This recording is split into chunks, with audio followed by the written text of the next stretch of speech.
And ito yung mga blessings guys, these are positive changes, mga kapiksi. Ito guys, nararamdaman natin na medyo palaban kayo sa buhay nyo ngayon, no?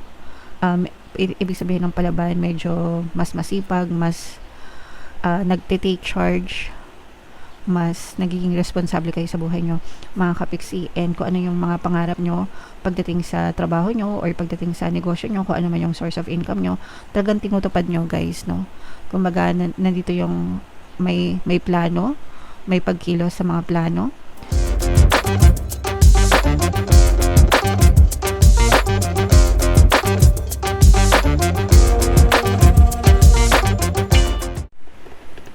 Hello guys, hello Scorpio, welcome back to Pinay Pixie Tarot. Ang pamagat ng episode natin for tonight is Money Money Come to Me.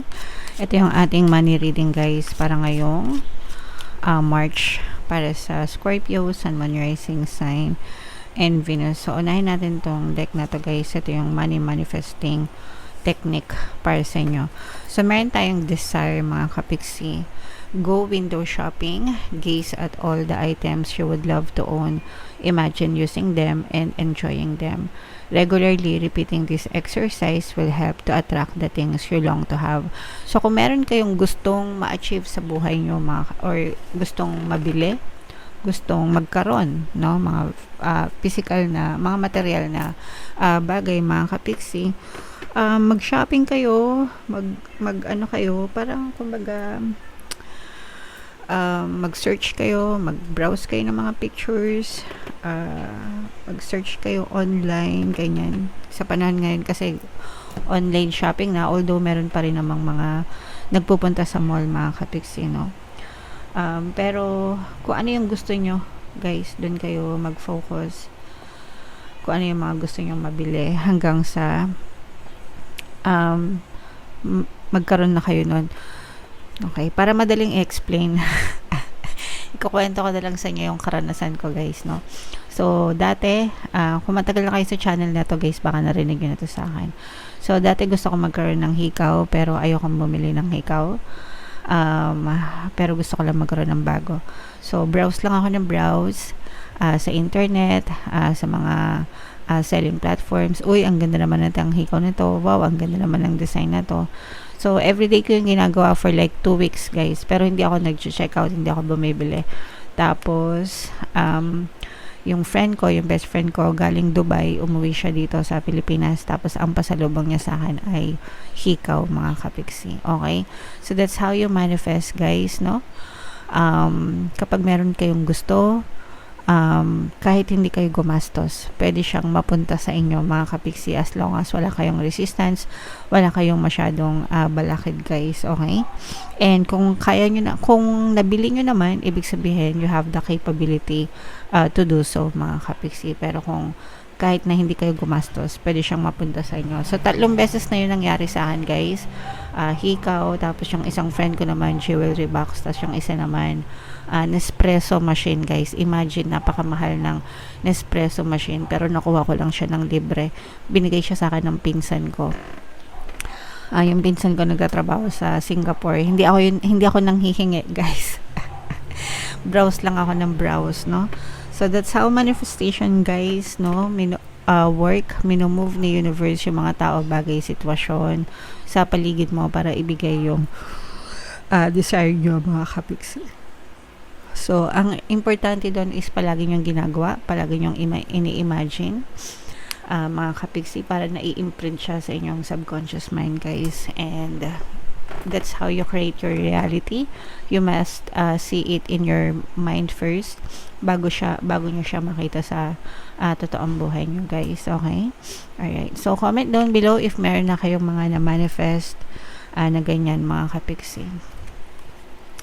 So shuffle natin to guys, hanapin natin yung energy ng Scorpio at saka yung energy ng money. Habang sinashuffle ko to, panoorin nyo muna yung video natin regarding sa ating paano mag-manifest ng abundance video cards. Kapiksi, sawa ka na ba sa mga struggles at hirap sa buhay mo? Masipag ka ba at masikap sa buhay ngunit hindi ka pa rin umaasenso? Ilang beses ka na bang nag-attempt mag-negosyo at mag-invest pero palagi ka pa rin nalulugi? Sa pagkakataon na ito ay maaaring may subconscious beliefs ka na nagiging balakid sa iyong pag-unlad at pagyaman. Introducing, paano mag-manifest ng abundance video course. Dito ay matututunan mong ma-overcome ang mga balakid mo para tuluyan ka ng umunlad, umasenso, sumagana, maging matagumpay, successful at maswerte sa iyong kabuhayan, pera, trabaho, negosyo, salapi at kaperahan ng bonggang-bongga. Dali, mag-send na ng email sa pinoypixitayo@gmail.com at simulan na ang iyong pagyaman ngayon.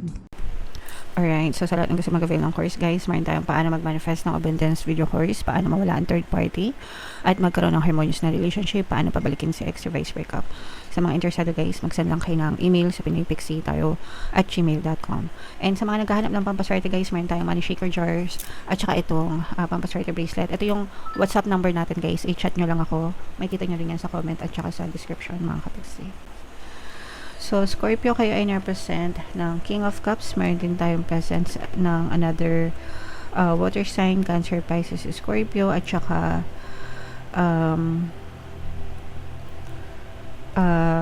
earth signs, Capricorn, Taurus, Virgo. For some of you guys, maaaring may ganyang element kayo sa inyong natal chart, or you may be dealing with other signs na may ganyan sa kanilang natal chart. So, una guys, sa mga kapiksi natin na may problema sa pera, no? Kung kayo ay may mga utang, mga kapiksi, medyo isettle nyo, kailangan nyo isettle yung mga utang nyo guys, kasi nagkakaroon na kayo ng conflict sa ibang tao. Pwedeng kayo yung may utang, or pwedeng kayo yung inutangan. So, either way, mga kapiksi, kailangan nyo makipag-usap, kailangan nyo isettle, kasi nagko-conflict na yung relationship nyo with this person. Pwedeng kaibigan nyo, kakilala nyo, kamag-anak nyo, kapitbahay nyo, no? Medyo kailangan nyong daanin sa maayos na usapan mga kapiksi. Okay? So daanin sa maayos na usapan guys, para masettle yung mga kung ano guys, kasi ito guys, parang nararamdaman ko na tinitigre, no? It's either kayo yung tigre, kung kayo yung may utang, kayo pa yung tigre, o kaya naman kung kayo yung inutangan, kayo yung tinitigre nung nagets nyo ba yung ibig sabihin? Kung sino yung may utang, siya pa yung palaban, no? Which should not be the case mga kapiksi. Kung kayo yung may utang, kayo yung magpakumbaba. Kung kayo yung inutangan at tinitigre nila kayo guys, kausapin nyo ng maayos, no? Kumbaga, proper channeling mga kapiksi. Humingi kayo ng tulong sa mga otoridad or kung sino man pwedeng makatulong, kasi naaagrabyado kayo. And ang nararamdaman nga natin dito is suffering sa relationship nyo. So, ayusin nyo ng maayos.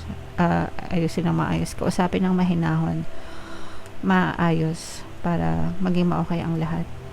Guys, okay? Alright. And ito yung mga blessings guys, these are positive changes mga kapiksi. Ito guys, nararamdaman natin na medyo palaban kayo sa buhay nyo ngayon, no?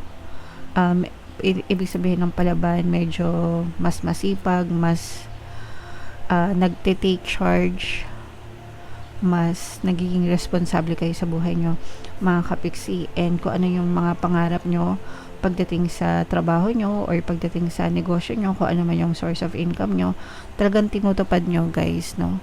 Kumbaga, nandito yung may plano, may pagkilos sa mga plano, and yung pagkilos na yun guys, yun yung nagdadala sa inyo ng positive result, no?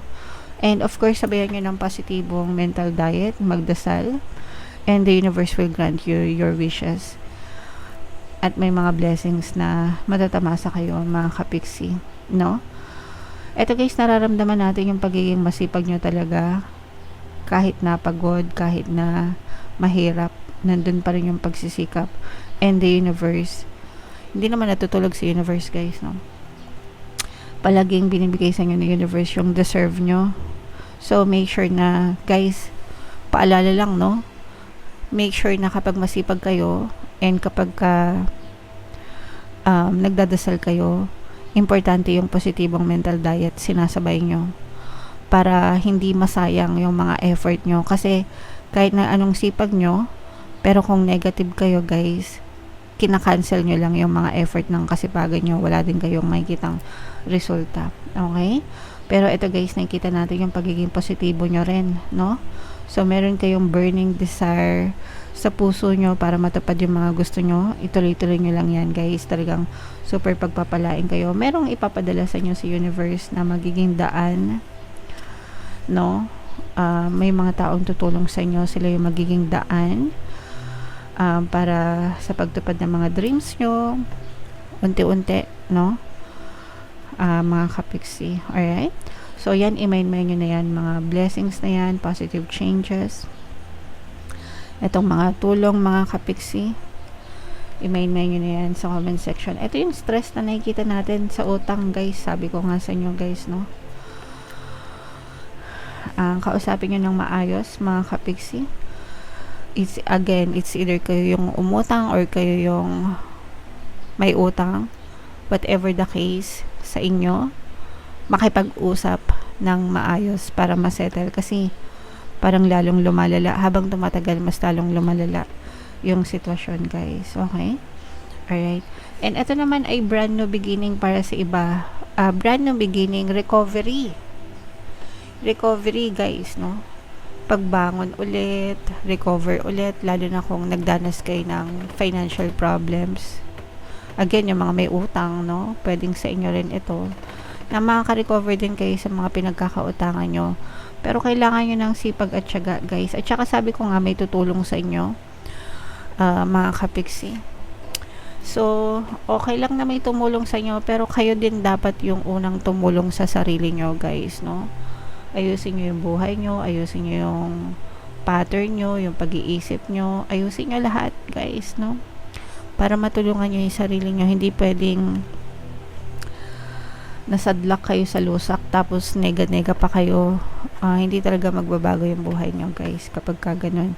Pero ito, guys, no, kailangan ng pagbabago. Parang overhaul yung kailangan nyo dito, guys, eh.